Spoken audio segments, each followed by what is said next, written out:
and welcome to another episode of The Divorce Couch. As you can see, we have the lovely Claire back with us. So, welcome Hi, back, Claire. Good to have you thank here. you. My name is Salma, and I'm a divorce coach based in London. Hi, my name is Simone and I'm the divorce coach based in Germany. And hi, my name is Claire and I'm a divorce coach based in Northern Ireland. So, today we thought we would touch on an aspect that I suppose is real for all of us, and it's the concept of overwhelm, and how you sort of address that and process that and manage that so that you can find a way to respond rather than react, that's in your best interest. Because suddenly you find yourself, if you're at the cusp of divorce, or you're in the middle of divorce, or even after the divorce, as I think all three of us can probably vouch, there are always moments where Yeah. you're so taken up by the overwhelm of the situation that sometimes it becomes very difficult to work out what you actually need to do to get through this difficult patch. So we thought that was the topic of today. So who would like to start? I could. When you just introduced it, I immediately realized the overwhelm to me, that is how I experienced that, would be an immediate emotional response. That would be nothing that's happening in my brain. That would be immediately, let's say, for example, you're being served with another set of papers from the lawyer and you read it. And very often, unfortunately, it's not so factual. It is really trying to throw you off. And the overwhelm for me was an emotional response. It usually for me sits in the heart. And yeah, I love the idea that we want to talk about it. How can we now work with that response that probably is just probably all about, what, I'm going to sit down, I'm going to show you, what we type in and we work with the hurt that we are having, and not seeing how strategic is probably originally aimed by the lawyer at us. So yeah, no, I love that. So that's the first thing that just came into my mind when you said, yeah, that's a emotional response, the overwhelm. Yeah, in my heart. Yeah. And I have to say, this is why I became a divorce coach. I wish I had known something about this way back. It would have made such a difference to my journey. I kind of was up and down like a flaming yo-yo. Every time there was a text or a phone call, I was like, and then I was like, now what do I do? And almost scrambling. And I'm quite a capable person. I mean, I used to run an A&E department. But see, when you go to an emotional connection with someone and there's conflict, it just takes you way off in a different direction. And it doesn't matter how capable you are in a certain part of your world. That's almost like that stays there and this stays here. And there were loads of times that I, read something, or we had, a discussion about something or whatever, and I just reacted in all sorts of ways that I wished I hadn't, because what I found was I was exhausted an awful lot of the time. And I was exhausted because I was using energy that I had no idea how to try and hold on to, or how to try and almost keep for the things that really mattered, and not use it just willy-nilly at everything that was going on. So for me, when I think of overwhelm and I think back to the journey that I had, I would think I would get some information about something and I would go and ring 4 friends and go, did you know? Just because I didn't know how to react to it. I didn't know what to do. It's almost like I needed other people to help me to sort of figure it out. And I needed that to help me to figure out my responses. Now I'm very different. Now it's almost like I hit a pause, an imaginary pause button, and I go, now, let's look at this for a minute. This is interesting. But I didn't know any of this back then. I hadn't heard of it, didn't know it. And so that's part of why I'm doing this, because I know the difference it would have made. And it would have been enormous. And for my children, because they were living with me when I was doing all of this. Yeah. I think the interesting thing from what I hear from both you ladies is that we are feeling the overwhelm within us, right? Yes. Your body is reacting to it. And I mean, for myself, it was very much the heightened breathing and the, oh my God, I can't breathe. You know, the anger used to sort of almost like erupt, and that would take over. So I was no longer thinking rationally, behaving rationally in many situations.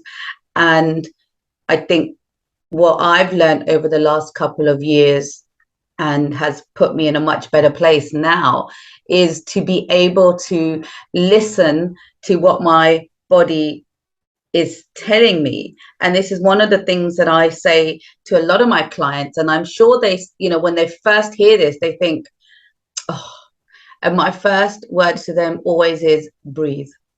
Breathe.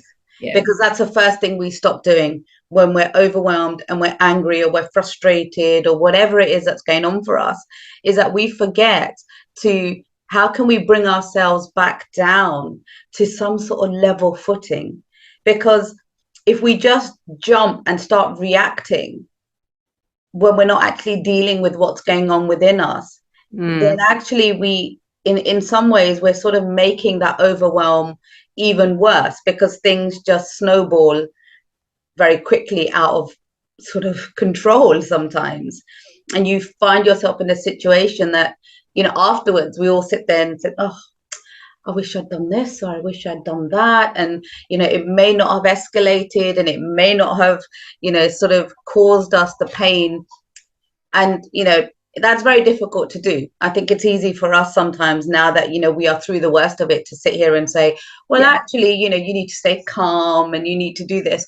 But it's about stopping yourself from suddenly jumping on to this, you know, I mean, I think in IT, we often call it firefighting, where you're not actually looking at the response, but you're just trying to put out the flames. It's a good image, that. Yeah. I think it's very accurate. Putting out the flames, and you put one out and another one comes up, and then you put that one out, but you're not actually making any progress at that point in time. No. And you know what, I love when you talk about the breathing, you know, when immediately when you said that, even I just had to have a deep breath, right? Just hearing it. And I think overwhelm is probably, and my first comment was I referred to a letter from a lawyer, but I still have overwhelm. It's those moments when basically the wall goes up and that's it. Basically, I don't know which way to look, you know what? And because, you know what, then of course the breathing would stop, because you know what, you are now in reactive mode. And this is very much the fight or flight response, right? You know what, next level is freeze. So yeah, that's very good to say, you know what, let's breathe, and you know what, get out of this frozen state. You know what, even though there is a tiger in the past that we had to fight, this is not the case anymore. But for that, we have to relax, right? We don't have to curl up and defend ourselves. Is really important, especially in parenting. By the way, it's also that sometimes you get so overwhelmed with when the kids do something, and in divorce especially, because divorce is all about going into your cognitive side of yourself, right? And overwhelm is the opposite. It's basically you stopping you from anything reflective, from going reactive mode into responsive mode. So yeah, an amazing topic. And I think, you know, we will probably have some really, really good tools for all of you out there, what to do, breathing being one of them. I have another one before I hand over. And Peter Levine says, because he's big into somatic and trauma, and he basically says, you know what, the first thing he does with his clients is ask them to lower the shoulders, because you know what, immediately we're overwhelmed, like your body, the way you're holding yourself. And I spoke to my daughter yesterday, and she says, I don't do the shoulders so much, I clench my jaw. Yeah. Right. And that's what he immediately says, you know, but lower your shoulders, open your jaw, release the jaw, and then breathe to then, you know what, get out of this stuff. Did you know that even with your mouth shut, if you open your teeth and put your tongue on the roof of your mouth, you cannot clench your jaw? So that's a really good thing to practice, because it's stuff you cannot clench your jaw when your teeth are open and your tongue is on the roof of your mouth. And it's like like anything in life, you have to create habits in your look at this tongue. Okay.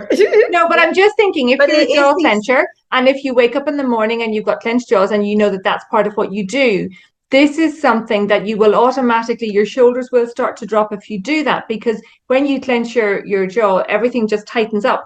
It stops that. It creates this space to breathe a little bit. And it's such a simple, simple thing to do. And nobody needs to know you're doing it. but I think that's what's so important, that there are some really simple things that we can do, which when we're in that heightened state, we just forget.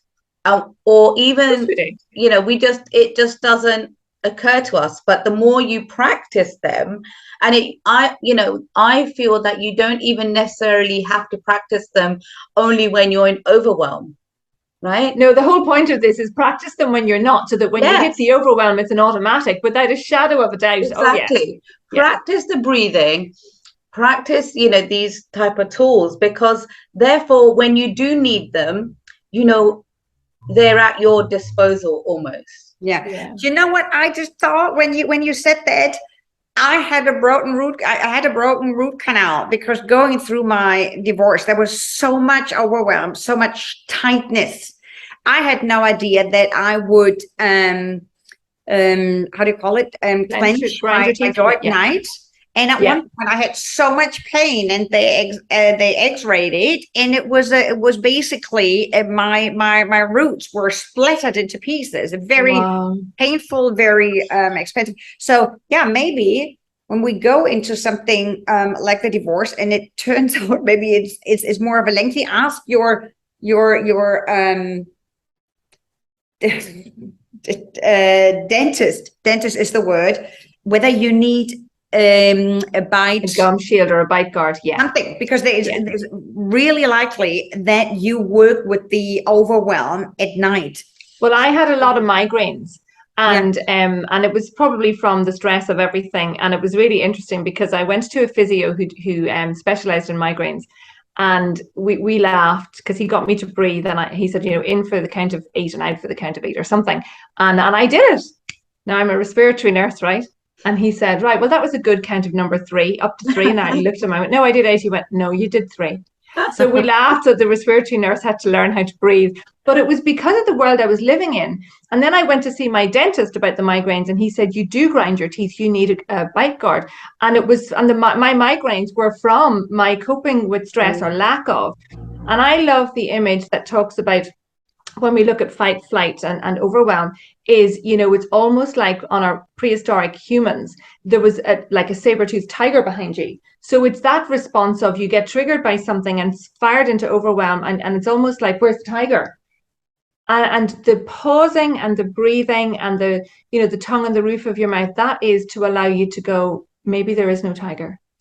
Maybe it's okay. It just kind of does that sense of, where are your surroundings really at? What's going on inside? And is what's going on inside a real reflection of what's actually happening on the outside? And I have found, I'm a picture person, as I'm sure you've all gathered. I find that image of, is there a tiger? Oh, it helps me. And it helped me during my journey. But those were some of the things that I reached out to try and get help for, because I had the symptoms and I didn't know what to do with them or how to manage it. And I thought, they are all connected to the journey that I'm on, and I couldn't change the journey. So I had to do something to help change my coping mechanisms with it. Yeah. It is a threat, right? I mean, there is a threat, though, in divorce. Sometimes it's a strategy from the law. There is, there is a threat. But I think once you're in fight or, freeze mode, you're not listening, and you're not seeing, and you're not present. So, in the example that you gave, where you've just received an email and you've read it and you've just gone into a panic, I know from my own experience that there were things, I was just reading the threats in those emails. And I was thinking, I wasn't even actually reading the emails. I was reading the perceived threats. Oh my God, this is a letter from his solicitor. Obviously, they're out to get me. So I'm just reading what I'm thinking of reading. So if I respond to that email, I'm not even responding to what's actually in the email. That's such a good point, Selma. And it's so, I can identify with that so much. Yeah. So this is where when we say, work with the overwhelm first and then go back and read it again or get someone else to read it for you. I think that is really good because you know what, I mean, it's very theoretical.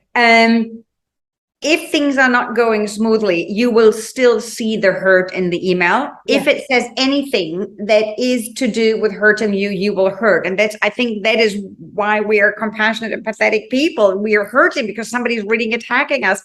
But I think, and I love that as a coach or even as a friend, go into this paper and maybe, with markers, what is it in here that is about facts? And what is it that is about to attack you, to really, wear you out? You are at one point so depleted that you are, just giving into anything just because you want out.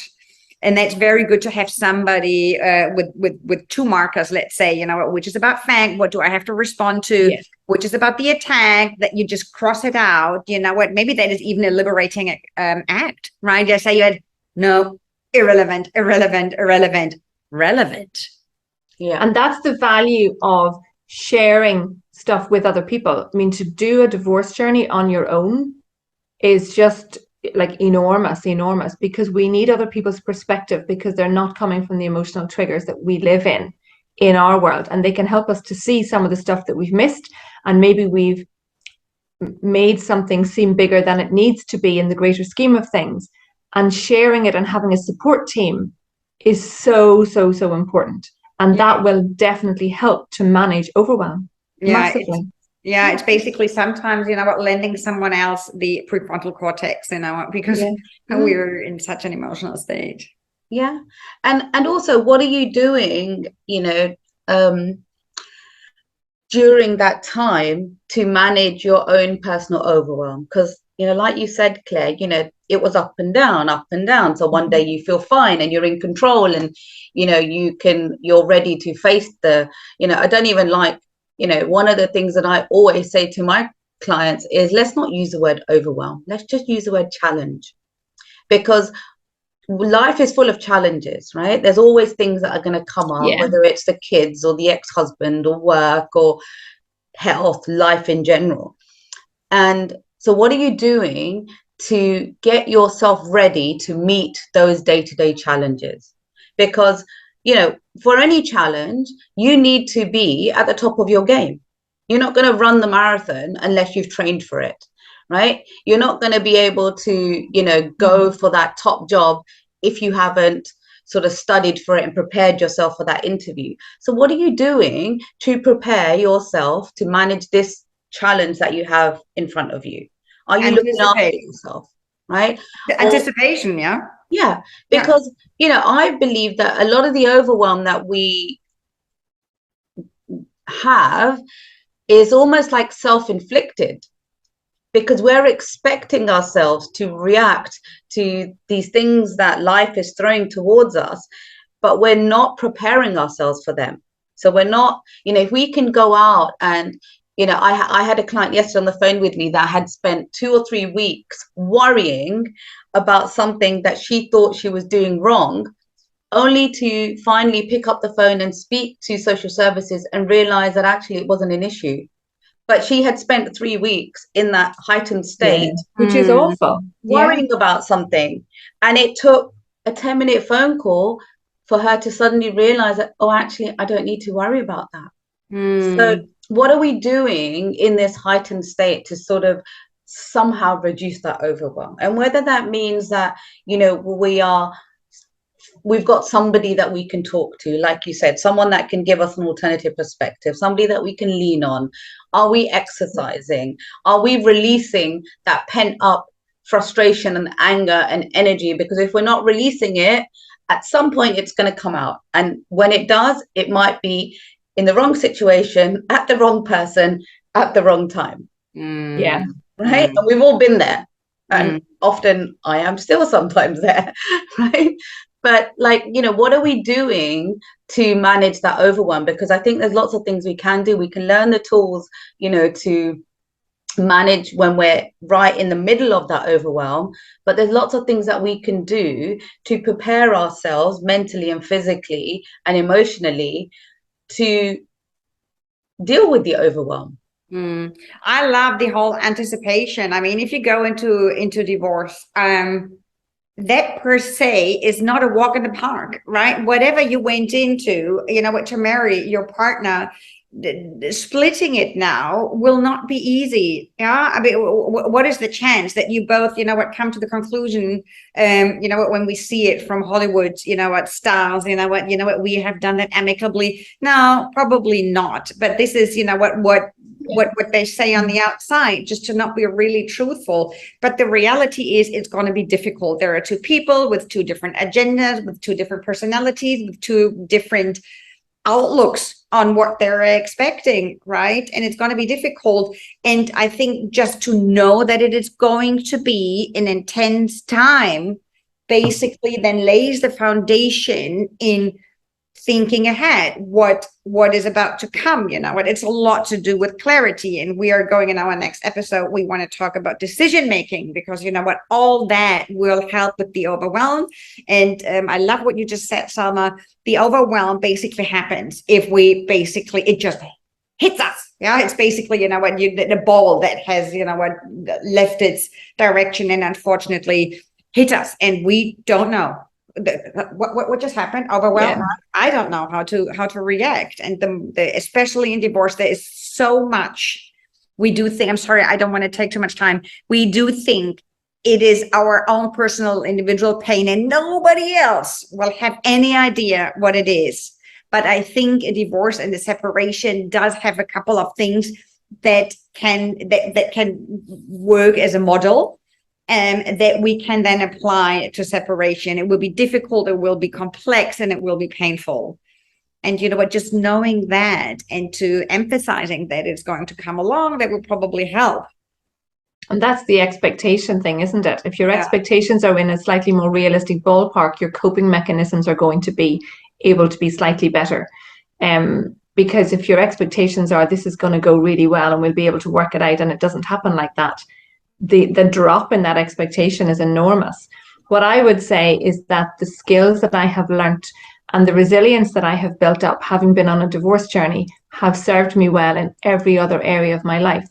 And I don't think there are many circumstances as challenging in as one circumstance as divorce. It challenges every part of your being and your life and your skills and your values. And I mean, just every part of it at the one time. If you have a problem at work, it doesn't challenge every part of your world in the same way that a divorce does. So I think to recognize that it is an enormous thing and not to minimize that is really important. And this is where having a support structure around to help you to manage overwhelm. And I love the idea of changing the words, because overwhelm is like an umbrella word, but it always strikes this frozen thing, whereas the challenge is like, okay, what can I do to get through it? So straight away, it changes the brain's gear in the process. And I really like that, Salma. I'm going to adopt that, actually. But, and I think this is why we're doing this, because we have learned from each other on our journeys that have been equally difficult, just different. And that's why we want to help all of you at the same time. Yeah.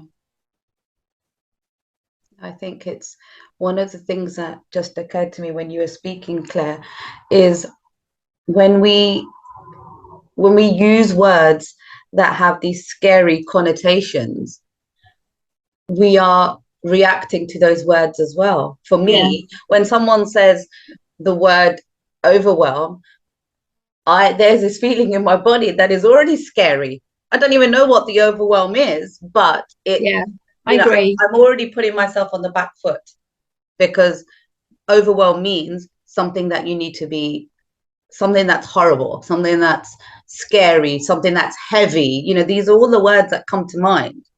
And so the more we focus on that, and I think the other thing that I wanted to say is when you spoke about it is something that shook your world. I think one of the things that comes up quite often when I'm talking to clients is that they're quite shocked, and it was definitely true for me, at how this person that you were married to and had this whole future planned with can suddenly become such a stranger, and in some cases quite nasty, and the opposite to maybe what you expected them to behave as. And I think that's something else that we also have to sort of understand and accept, that when you are in a situation of divorce, you see aspects of that person's personality that you may not have seen before. You probably have, but that is another episode. Yeah, but maybe you have. But at that time, because you were in a relationship, you chose to ignore it or pretend it wasn't happening or make excuses for it. And maybe in some cases it wasn't, that behavior wasn't even targeted at you. Yeah, so I was going to say, you've maybe seen it, but not been the direct. Yes. What's the word? You haven't been the focus of it. Yes. And the impact emotionally of being the focus of that is quite a different thing, isn't it? To being aware of something. And it's incredibly hurtful. And I think, coming to terms with that sometimes and thinking, yes, there will be certain aspects, because don't forget, no matter what the circumstances of that divorce are, you're both facing a certain level of rejection on different levels. Yeah, and the other side will feel the same, right? Yeah, and the other person is also hurting. The other person is also trying to protect themselves. So they're going to say and do things that you maybe really wanted to believe when you were wearing those rose-tinted glasses that they would never direct towards you. No. But that isn't always the case. Yeah, we all make things, we all do things and say things that make sense to us, right? And so whatever you feel is coming towards your way on their behalf, that makes totally sense. Yeah. And we see it every time. I have to admit, when I speak with clients, and I've experienced it myself, there is a story that we fabricate that makes sense when a new person comes in. And that is something, if ever we talk about, with a new partner, what sometimes shocks me is how we can sometimes be so dismissive of the other person, right? In order to make sense of a behavior that might not be correct morally. Shall we, I can see that we are already half an hour in. I was just wondering if we could just go around and round and round, so with all these ideas that we have that might help, so we will not forget. So shall we go around again to just basically wrap it up? Yeah. Mm-hmm. Yeah. Claire, would you like to start? Yeah, I would like to say that pressing an imaginary pause button when you feel completely, oh my God, what do I do now, is a really helpful thing. And it just buys you time to go, okay. And from a breathing perspective, I would suggest if you breathe in for the count of 3 and breathe out for the count of 6, or breathe in for the count of 4 and out for the count of 8. If you double up the time that you breathe out, it's almost like putting a weighted blanket over your nervous system. And it just allows your system to just calm down a little bit, to take away the enormity of the feelings that you've just run into. Mm-hmm. Simone? I mean, if it's about grounding, I think, putting 2 feet on the floor, I'm going to do it right now, put 2 feet on the floor, and basically whatever the tension in your body, open it up. I mean, like visually, instead of being in the fetal position, in order to be protected, basically just open up, and relax into your body stance, right? Feel your feet on the ground, feel them wiggle your toes. Just again, also loosen up the tension. Yeah, I think what you guys have said is brilliant. And I think to add to that would be, think long term. Don't wait for the shit to hit the fan to suddenly start looking for those solutions. Yeah. Right? Prepare yourself. It is going to be a difficult road. There are going to be numerous challenges and numerous emotional sort of ups and downs. So just start preparing yourself for that as soon as you can, and be as hard as it is when you're in that place, be consistent about the self-care, be consistent about looking after yourself, go out there and get help and get the support structure around you, so that when you need that sort of push over the hill, you've got that in You place. have it there, yeah. It's already there. You're not sort of clinging on to the cliff and waiting for somebody to come and give you that push. They're already there to help you over that sort of, that little, you know, not little, I wouldn't say, sometimes they're big, but you know, that sort of jump that you need to make at that point in time, you've already got that in place. I would like to add that if we react, and you know what, you said that right, we want to become responsive, and then you want to make sure, you know what, how do I want to show up in this world? I mean, and we have all probably been in reactive mode and worked with that immediate emotional response, and it's once that has gone through us, because it's never a forever state, you know what, you kind of like wake up and kind of like, shoot, I did it again, right? I have this very often with my children, and you know what, it's that's not how I want to show up in the world. You know what, I want to show up in the world being reflected, and you know what, not reactive. Yeah. So that's something, and that takes, you know, that takes time and effort to get to that place. Right? Yes. Yeah. So, you know, it is entirely possible to get to that place. And we're all human, so it's never ever perfect. Like there's always times where Shatter my illusions. Yeah, with all of the trainings that we've done, and the you know, the advantage of hindsight and having each other there to, you know, have that support structure, you know, we also mess things up, like often. Yeah. But I think the important thing is to recognize that, you know, any sort of growth and ability to sort of manage that overwhelm is a win in my eyes. And we may not get it right every time. Oh God. And what a good sample we are for our children. I mean, this is passing on the baton, right? You know, but if they see us talk about it. Yeah.